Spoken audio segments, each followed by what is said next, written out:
my soccer universe. My name is Roland and this is Football Talk, and I'm coming to you after a midweek full of European action, Champions League, Europa League and Conference League. That's also why this comes out on Friday.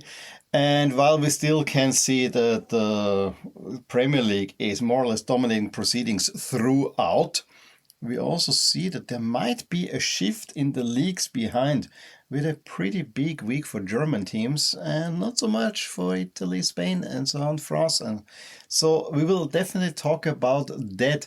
I mean, I didn't actually realize as much that the German teams were doing so well. I mean, all the focus was, of course, on Bayern, and we'll talk in length about what Bayern Munich did in Paris. But the one thing where it really came to me is when I made my calculations and I looked which teams performed well, and then I check the listing, which teams of these are in my collection. 1, 2, 3, 4 were all German teams. I'm not saying that the 4 best performers were German teams. No, because I don't have every team in all these 3 competitions. However, the top 4 teams, the top 4 performing teams were German teams.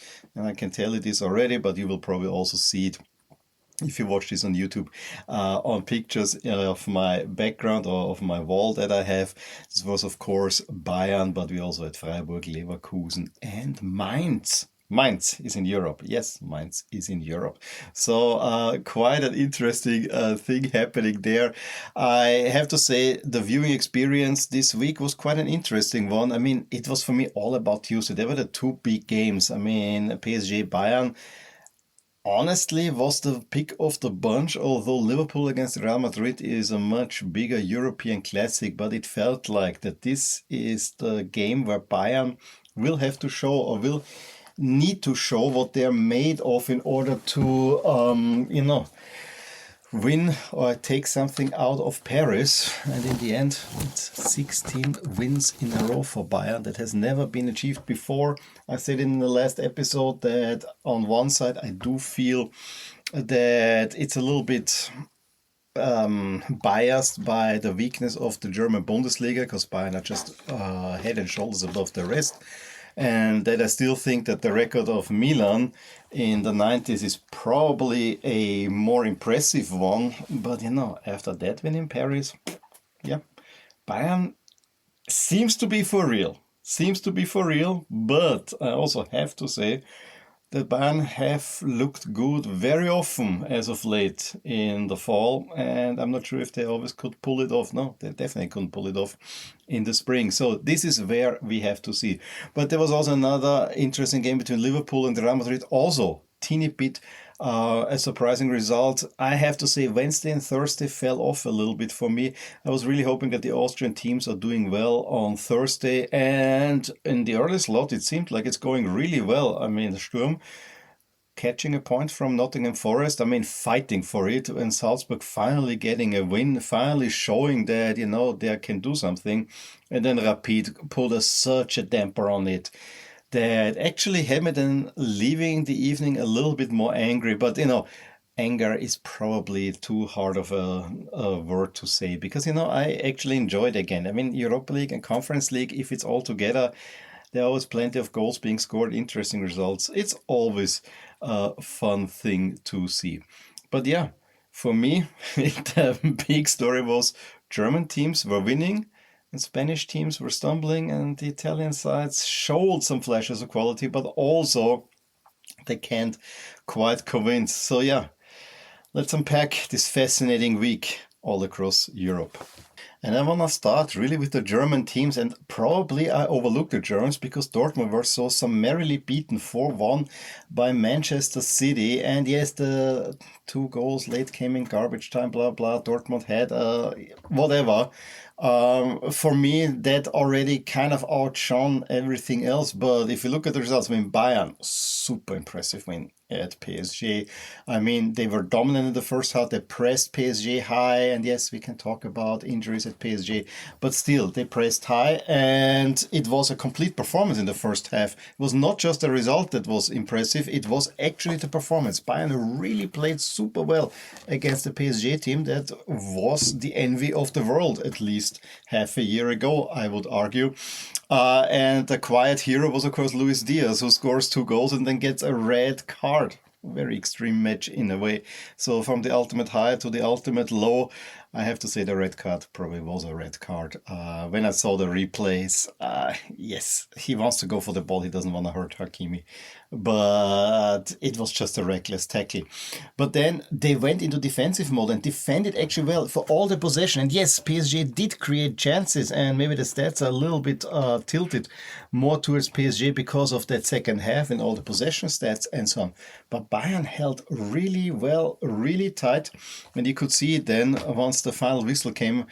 Vincent Kompany runs onto the pitch straight at the final whistle. He was waiting there, and then they make a circle right there. You could see there's team unity there. This is something we haven't seen at Bayern as of late. And this, I think, makes Bayern really, really dangerous. The one thing and the one caveat I always have to say is that they have to keep up that momentum. This is something that Bayern have not been able to do so. But then when I also look at the other ones, I mean, Leverkusen get, it's a non-remarkable result, but it's a 1-0 win at Benfica. A Benfica team that desperately needed the points. Mourinho doesn't like that Benfica is on the bottom of the standings. And yeah, that's another story that the two former European greats, Benfica and Ajax, are still without points in the Champions League, rather embarrassingly so. So yeah, a good win for Bayer Leverkusen, especially after their rocky start to the season. But I also have to say that we had Frankfurt rather solid. I mean, they conceded 10 goals in the last 2 Champions League matches. It was all 5-1s, and suddenly they go to Napoli, no fans allowed. And they got a 0-0 draw. That Conte was then even complaining how Frankfurt played Catenaccio. But you also could see that Napoli have some trouble converting their chances and have their own demons to fight with. But it's about the German teams that I want to talk, and not yet the Italian teams. We'll get to the Italian teams. We had 2 more good performances in the Europa League, with Freiburg turning it around the first half at Nice. Rather solid result. I mean, they were 1-0 down, then the defense of Nice completely imploded. Freiburg scored 3 goals and played home. And even Stuttgart, although being outplayed by Feyenoord for most of the time, and yes, Dutch teams again not having a great week. But Feyenoord actually was well in the game. It was just that they gave up chances. So if you watch highlights, you probably are more likely to see Stuttgart goals. And Stuttgart strike late in the 83rd minute, Feyenoord open up, and it's a second goal. But another win for a German team. Stuttgart had their troubles in this Europa League season. And then it's all capped off by Mainz coming back against Fiorentina and winning it at the death. So really good stuff. And then on the flip side, and probably we have to look more at Champions League here, because in the other 2 competitions, Spanish teams did well. But look at the Spanish giants. Real Madrid being outplayed by Liverpool. But this is a struggling Liverpool side. At least we thought so until the last weekend, when they pulled in a good performance against Aston Villa. But while the game was kind of open in the second half, it was all Liverpool. And that it was only 1-0 was flattering to Real Madrid. That much I can say for certain. Atletico Madrid, yes, it says a 3-1 win over Union Saint-Gilloise, but that was anything but convincing. It was just Giovanni Simeone who went wild. Villarreal, a very embarrassing 1-0 win, loss, not win, 1-0 loss at Paphos. Paphos, little guys from Cyprus getting their first ever Champions League win. And I don't need to tell you about the shit show that the Barcelona defense again put on. For me, there are 2 reasons for that. I mean, Barcelona still can be brilliant going forward, but defensively, they have a problem. And I think there's a lot of focus on the high line of Hansi Flick and then how he doesn't want to change. But I think the change needs to come if Barcelona want to achieve something. Because, teams have figured out we can play into these deep spaces rather well. And we need to be really fast on that. And then you also have to pay that Inigo Martinez was sold. And I mean, if Araujo is playing back there, he's not shoring up the defense as well. And yes, thanks to the brilliance that you have up front, you managed a 3-3 draw. But if it wasn't for that foul on Chesney, and yes, I also think that having to play Chesney is a major contributing factor as well. But if it wasn't for that foul, Barca would have lost the game 4-3. Club Brugge matched them. And And that is something you would not expect at all. And so I really asking myself after this showing, I mean, Spanish teams, I think a month ago did really well. And now, especially the performances by the two big giants, they were rather flat. Are they too focused on themselves? Do they have too many internal struggles? I mean, Real Madrid under Xabi Alonso, it doesn't, while they're doing well in the league, it doesn't seem that things are gelling. There's a little bit unrest within the team because they like the more laissez-faire approach by Ancelotti. Now there's a structured coach in there with great ideas. But the freedoms are being lost. And I honestly think that Vinny Jr. is not going to extend his contract because he's too much of a trouble for Real Madrid to continue if they would back Xabi Alonso. I mean, we know that Fiorentino likes his big name players. On the other side, for Barcelona, I think Hansi Flick brought in a revolution. However, with all the financial troubles that are behind Barcelona, they always need to sell players. And I always find that Laporta's approach of, pure offense, and I mean this now financially, and hoping that the rewards are reaped. Yeah, we already saw this 2 years ago when, after a title-winning season under Xavi, it went also a little bit downhill, and I can see this very much for Barca coming this season as well. And so you have to a little bit worry. I don't think that Barcelona are gonna go deep in this competition, not if they have so many injuries, and especially if they don't get the defensive troubles in line.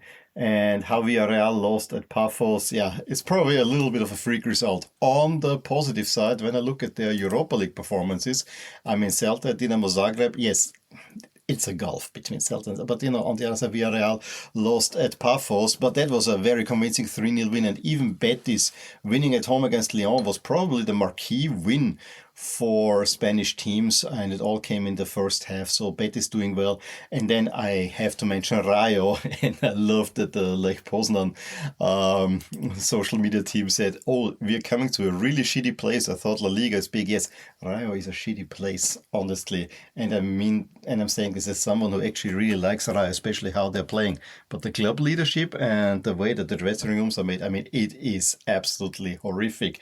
There's still not yet a proper online store for Rayo shirts, and I've been after a Rayo shirt, a home shirt, for a long time. I want one with a lightning bolt.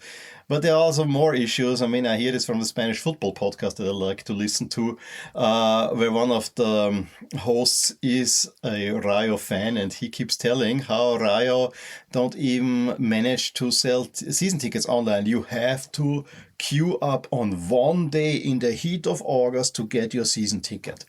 That's absolutely ridiculous, I have to say. But credit where credit's due. Lech Poznan had a 2-0 lead at Rayo. At the halftime, Rayo pulled one back, and then in the 83rd, they get an equalizer. And very late, they even get a winner. And I would say that Rayo has at least an outside shot of having some European glory come their way. In previous Champions League episodes, I've always tried to recap almost all the games, and I wanted to avoid this time around to focus a little bit more on storylines, but there's one game that we definitely have to talk about, and I mentioned already a little bit, but it was the big game between PSG and Bayern, and you have to just look at it from the get-go. We had this Bayern team that came into the season winning already 15 games in a row, where everyone was not certain how good are they really. I mean, it was big performances, and at the moment in the Bundesliga they have a plus 29 goal difference already. Many Bayern fans are already saying this team feels differently, especially the addition of Luis Diaz is something that they didn't have before. I also think that losing Thomas Müller, who was this big presence in the locker room, and I'm not saying this in any way negative or anything against Thomas Müller, he should have probably stayed at Bayern for another year, but kind of losing this and now going more into a team approach despite having stars like Harry Kane in there. But Harry Kane is very much a team player that does not focus or does not take up all the air in the room. It is a much more together team, it feels.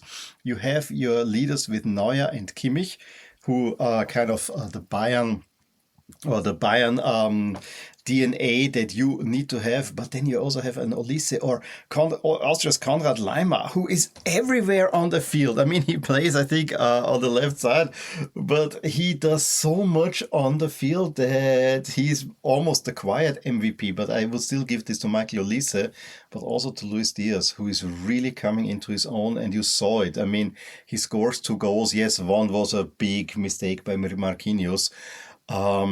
But you could see this Bayern team is growing into something. But then on the other side, there's PSG. Yes, with injury troubles.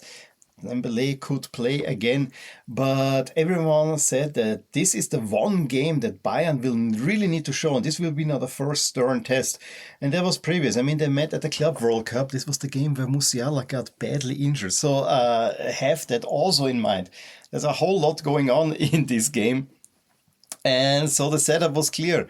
Is this now another big night for PSG where they show they are dominant and, they have a very identifiable style?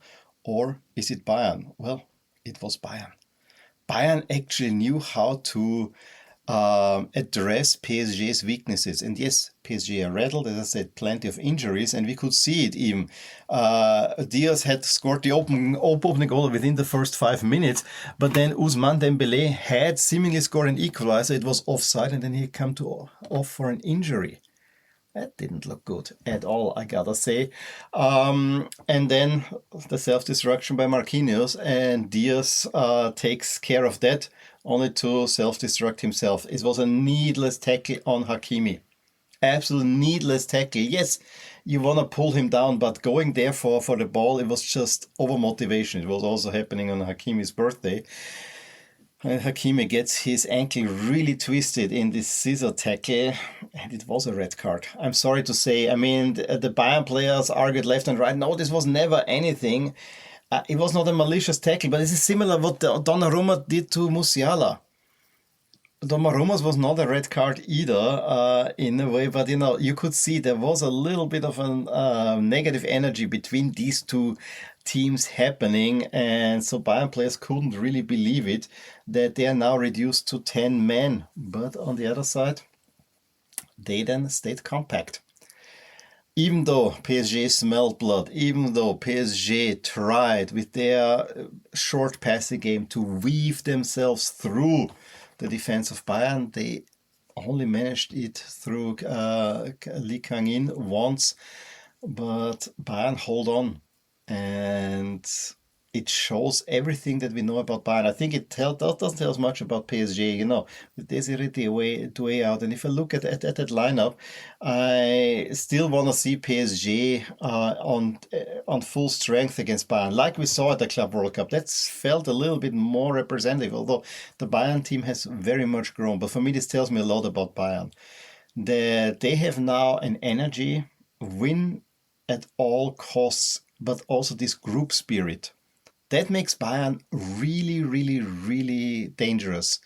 And if they continue winning like this, like they just did in Paris, then we could see the start of something special.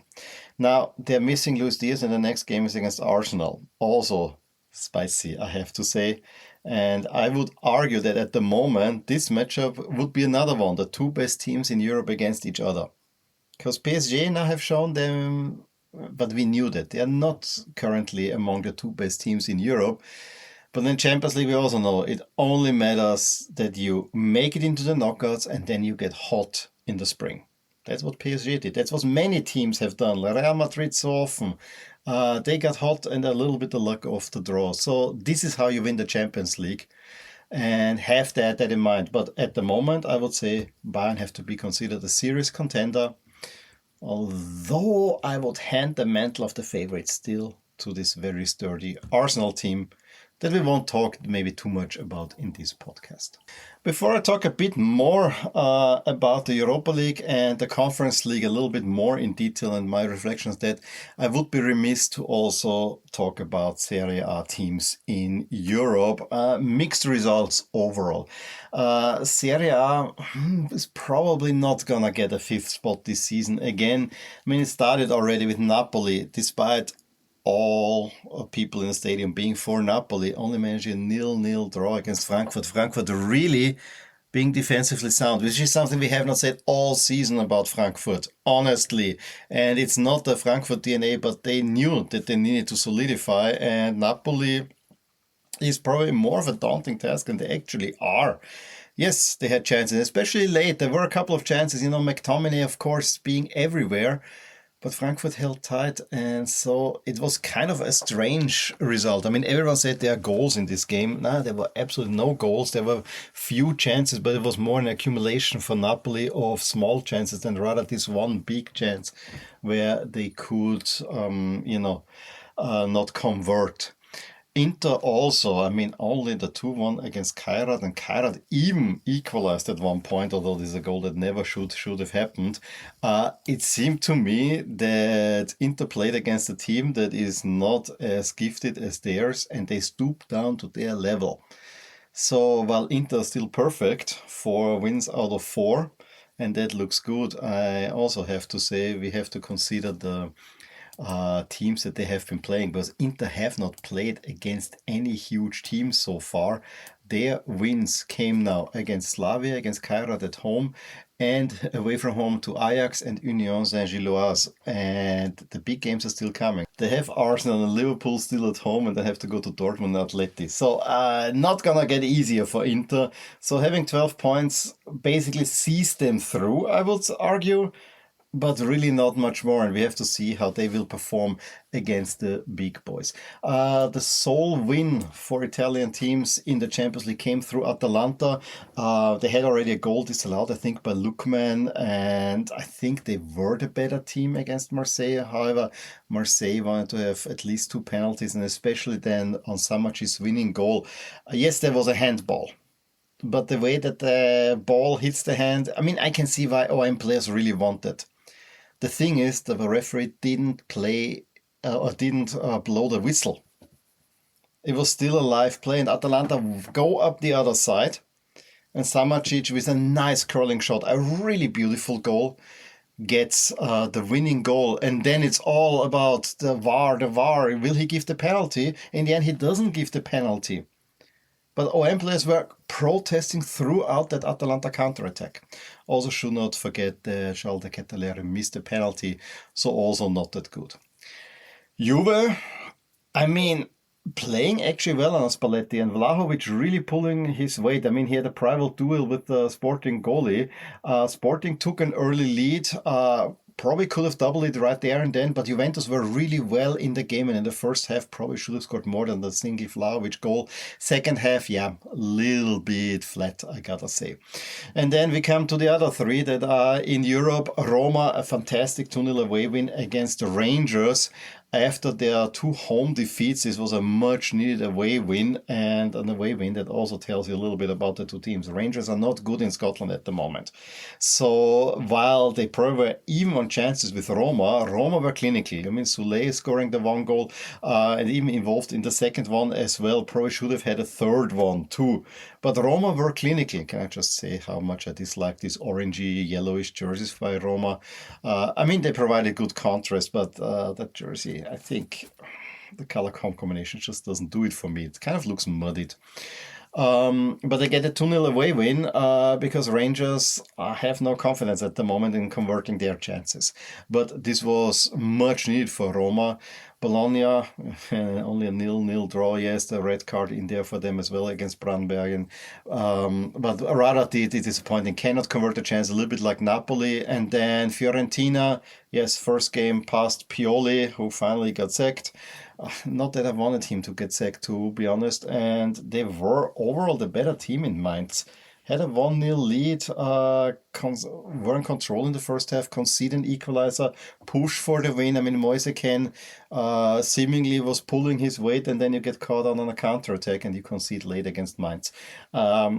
Tells you a story about them as well. I have a feeling that Italian teams are maybe a teeny bit underperforming in Europe, but none of them are really imposing themselves.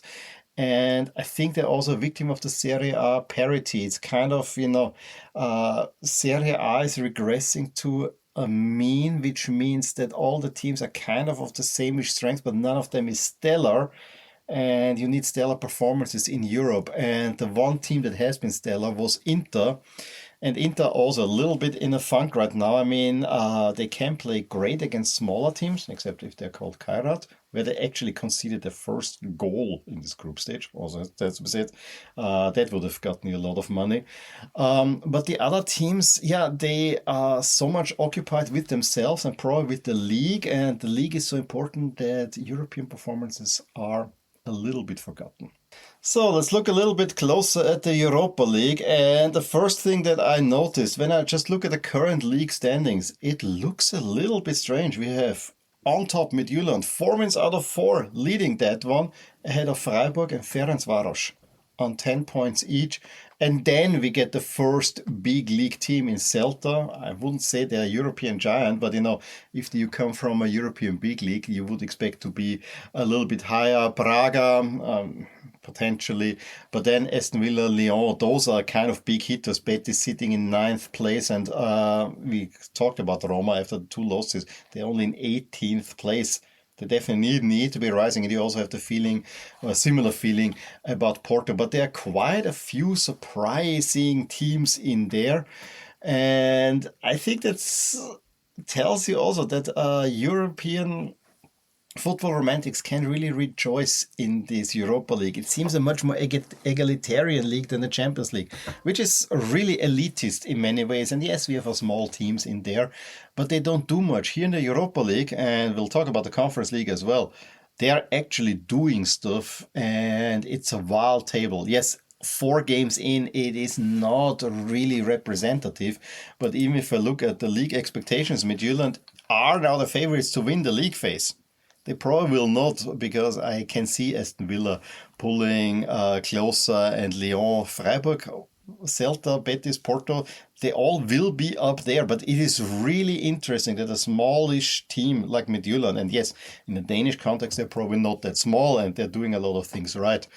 But this is for me one of the main takeaways. And the way they beat Celtic 3-1, again, Scottish teams in Europe, not that great. The Scottish League might be also really thrilling this year, with Hearts having a biggish lead, because the 2 Glasgow Giants probably were too content with their own fortunes, or their own dominance.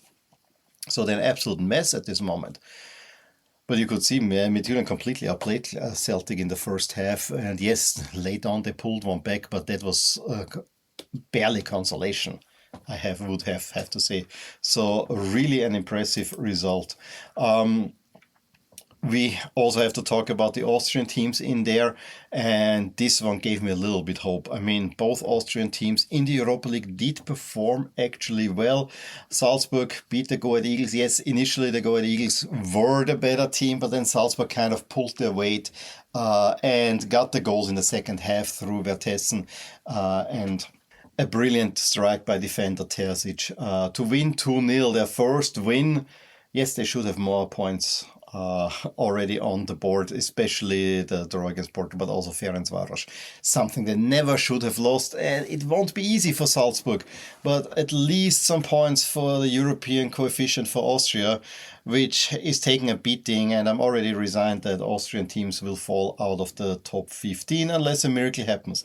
A little bit of a miracle happened between Sturm and Forest. Forest were the better team. We don't need to talk about that. Had early chances. I was a little bit wondering why Forest cannot play in their red shirts at Sturm, who are in all black, but that's a different story. Forest got a penalty. The penalty was saved, but then Geierhofer takes down the Forest player.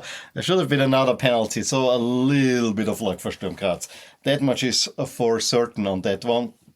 But then there was also luck for Forest, because a player should have been sent off with a stamp on the shin. Should have been a clear red card.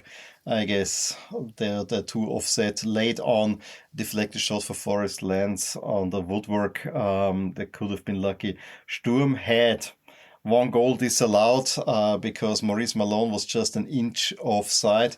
And then I think there was one chance by Stankovic. But, it was a good defensive performance. Sturm held their own. And now have at least 4 points. A win over Rangers, a point against Forest.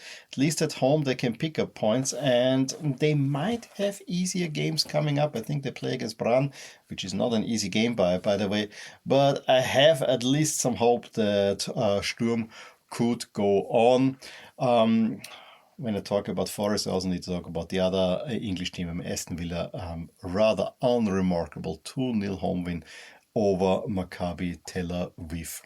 Also in the Europa League, a shout out to PAOK, 4-0 win against Young Boys. Yeah, two teams that I really like, but Young Boys in the 5th minute had a red card. So PAOK running also riot there and have a good shot of making it. Tells us also it's the Europa League is all about the fighters, the survivors, smart teams, I would say. Okay, and then let's go to the Conference League. I mean, if you thought that the Europa League is wild, I mean, the Conference League is really the Wild West. Many small teams in there, but quite some impressive ones as well. And if you look at the current league statistics, it also makes for rather fun reading. Samsunspor ahead of Celje and ahead of Mainz. And then Larnaca and Lausanne.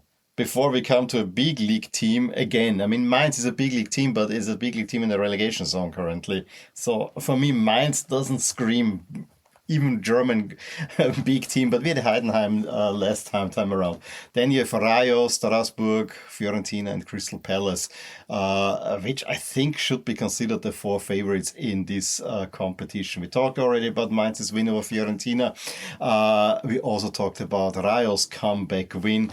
I have to mention Palace. I mean, 3-1 win over AZ. They missed a penalty in there as well. Were the dominant team, had a 2-0 halftime lead. AZ, yes, Mainz pulls one back, but then Palace immediately answers. And Palace are back on track after their shock loss to Larnaca. The Larnaca team only matched a 0-0 against Aberdeen, and that was the highlight of the Scottish performances. Also remarkable, I have to say. But yeah, Aberdeen probably could have even won that one, I also have to say. But the team that we should be talking about is Celje from Slovenia. I mean, this is a team that I completely overlooked for most of the time. Last year they had, I think, a run to the quarters where they almost, or gave at least Fiorentina a lot of trouble. And now they're leading the Conference League, and they play a rather active and nasty style. In addition, their jerseys or the kit, I'm not sure if it's an eyesore, if it looks weird. I mean, they have these yellow socks and then the dark blue and light blue a mixed shirt. It's weird for sure, but it's remarkable. Also, the stadium is rather remarkable. I mean, it looks huge. And then there is this grass field before the away stand. In any case, Lega had a 1-0 win. However, late on, Celje turned it around. Similar story actually for QPS from Kuopio in Finland. They also get their first win. Gotta mention them for sure. And Samsunspor, yes, the leaders after 3-0 over the Hamrun Spartans. But let's stay with the other big teams. As I said, Strasbourg get a rather unremarkably 2-1 away win at Hecken, but they were the better team and saw it out. I also want to shout out to the Ukrainian teams. Shakhtar Donetsk 2-0 against Breidablik, and Dynamo Kiev 6-0 against Rimsky from Mostar. They had not scored so far, and suddenly they score 6. Maybe there's a chance that they move on. And then the Lincoln Red Imps second home game. That's another point gained. They have 4 points. That's 4 points more than Rapid. What a disappointment Rapid were. I mean, yes, Peter Stöger for once throws on the rotation and is rewarded with one of the flattest first halves. And this was Craiova. This was the one game where most fans in Austria said, and it's underestimation of Craiova, I will readily admit that, but this was the pot 6 team. And the Romanian teams, yes, Romanian teams have given Austrians quite some trouble. I mean, if I think about FCSB against last class season, they're not the national teams, blah, blah, blah. In any case, they have some skillful players in there. But you need to get better European performances in. This was the one game where you could do something. The second half a little bit better, but no, it was always off target. It was such a flat performance. And again, Rapid playing in white at home. This is also didn't make sense to me. The best thing was the really nice tifo by the Rapid Ultras. Yeah, they can do some really great tifos. I have to give it to them. But yeah, Rapid, Rapid were the shining light last season with offensive style where they really impressed in the Conference League. Yes, not against great opponents, but beating Copenhagen was not a small feat at home. At a time where already the wheels were starting to come off, but now this is now the next time that the Austrian team in the Conference League is anything but convincing. It's even worse than what Lask were doing last year. Should I say that? Maybe not. Maybe not. I'm unfair here because Lask played against even smaller teams.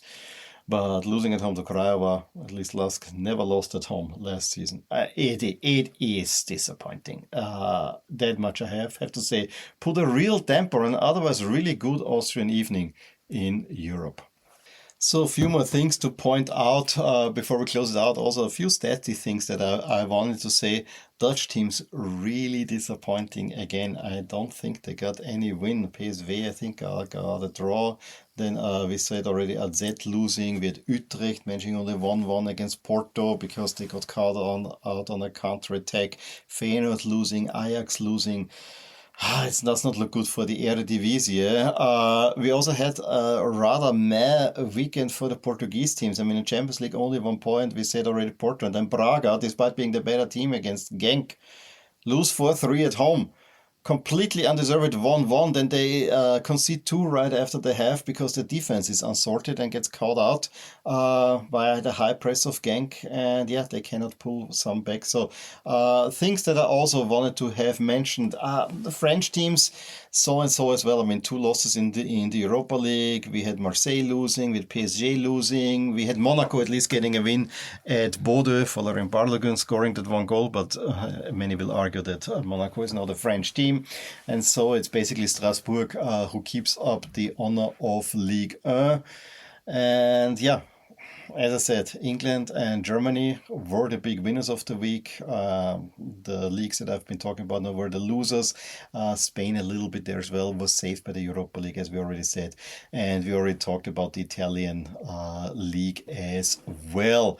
I also find it interesting when we look at goals per game, and I did this all in the last episode, but goals per game in the three competitions. We have the Champions League, still 3.4. I mean, it went down from well over 3.7, so it was a much more even week, and this was actually good. It was actually good to see that there were some more competitive games in the Champions League, but it's still 3.4 goal average tells you there's a gulf between the teams that are in the competition.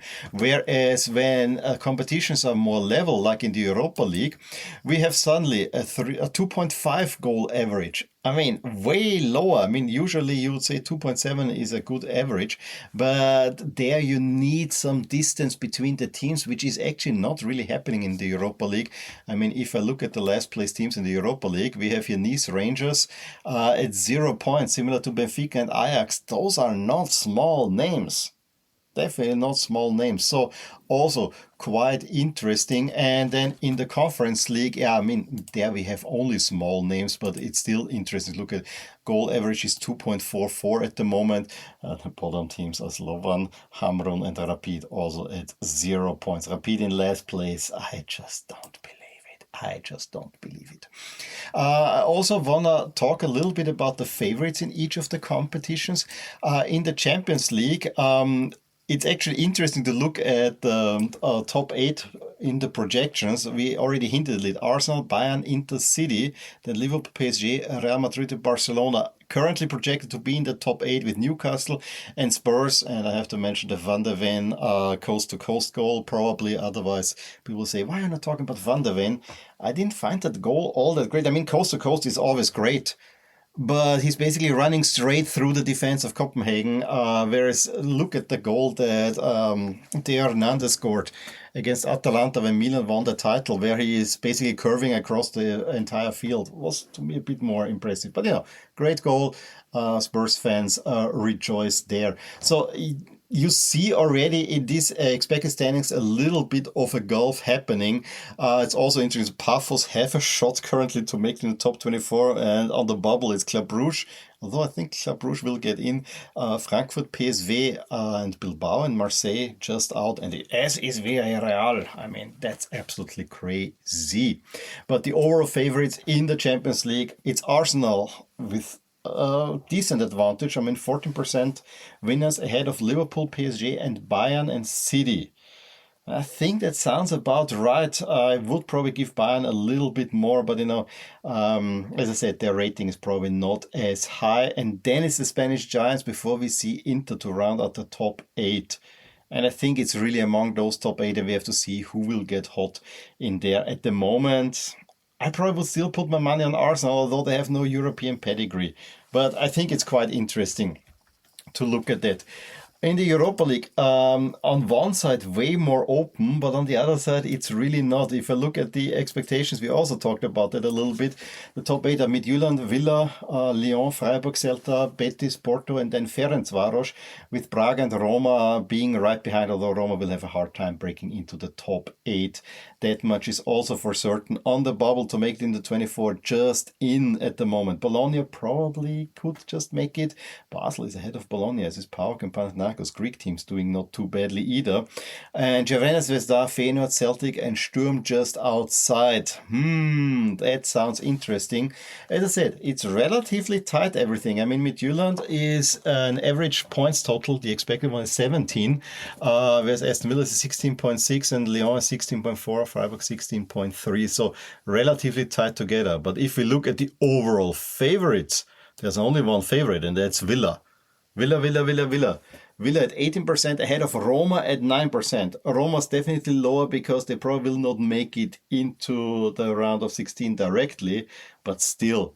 Betis, I would actually argue that Roma is a bigger name than Betis. But Betis has probably a better chance. And then Lyon, Porto, Forest also, we don't know quite yet how they will develop. But I could see Betis and Celta probably making a run. And I'm again overlooking the German teams. Look at Freiburg, look at Stuttgart. Yes, not big teams, but I could see them doing something. That much is for certain. And let's round it out in the Conference League. When I look at the current league expectations, yes, Mainz ahead of Zelia, ahead of Samsunspor. It's just a joy to see that one. The top 8 are rounded out by Rayo, Strasbourg, Palace, Shakhtar, and Fiorentina will make it in, but they're level at the moment, at least in my projections, with Larnaca, another surprise team at Z, already falling out. And I see there are a few teams like Sparta Praha and AEK that are relatively low. Dynamo Kiev with the first win probably has a good chance to make it in. As I said, Shakhtar is probably the better one. If we look at the bubble, yes, there's Dynamo Kiev in there, and Conference League is only 6 games, so it's even tighter. Rijeka, Kuopio, Lech Poznan, Skandia, they're all in. No, the Lincoln Red teams are in Hecken, probably with an outside chance. Rapid, will not make it. It's so embarrassing, especially since they have now really tough games coming up. As for the overall favorites, it's not as bad as in the Europa League, but it's Palace. 21% have Fiorentina ahead of Strasbourg and Mainz. Fiorentina is hugely, grossly overvalued. I actually would flip Fiorentina and Rayo. The way Fiorentina are going currently, I actually would trust Rayo. And yes, I should not overlook Mainz, but honestly, the way Mainz are going in the Bundesliga, they probably should exit that competition relatively soon. But it is, of course, the 5 teams from the 5 big leagues that are in this competition. It should be considered the favorites, but that doesn't mean that we will get a surprise semi-finalist, for instance. Maybe even a surprise finalist. That's it? Anyone? Well, let's see. Coming up, I mean, I think I don't want to talk too much about the upcoming games, but there's one that stands out above the rest, and that's Arsenal against Bayern. That will be a big one to look at. No Luis Diaz, that definitely will have a way in that one as well. But I thought this is quite interesting. So overall, in a way, it's been a week of shifts. I mean, the Germans suddenly are rising. And so, yeah, I don't know if the balance is changing in Europe. It's still very much Premier League, but it's changing with all the other leagues. We see that leagues that have been great as of late, and I would argue Serie A has been doing really well. The Eredivisie has been doing really well. Even the Portuguese teams have been doing really well. They are falling a little bit behind leagues that we don't talk too much about, or at least I don't do, like Belgium, Greece, Norway, all rising. So there is something interesting there. I think, yes, the behemoth that is the Premier League overtakes all the conversation, but there's quite some interesting stuff happening behind the Premier League, and I think that's also very interesting to see. Well, with those final thoughts, this was a big episode, going through all the European stories in a way and trying to not miss much. It became kind of a long episode, but I hope you did enjoy that one. I would love if you could leave me a comment below, or write me a nice review, leave a subscription, and most importantly, tell somebody else. Be it as it may, I really hope you enjoyed that one, and one thing's for certain, I'll talk to you soon about more things in my soccer universe. Bye!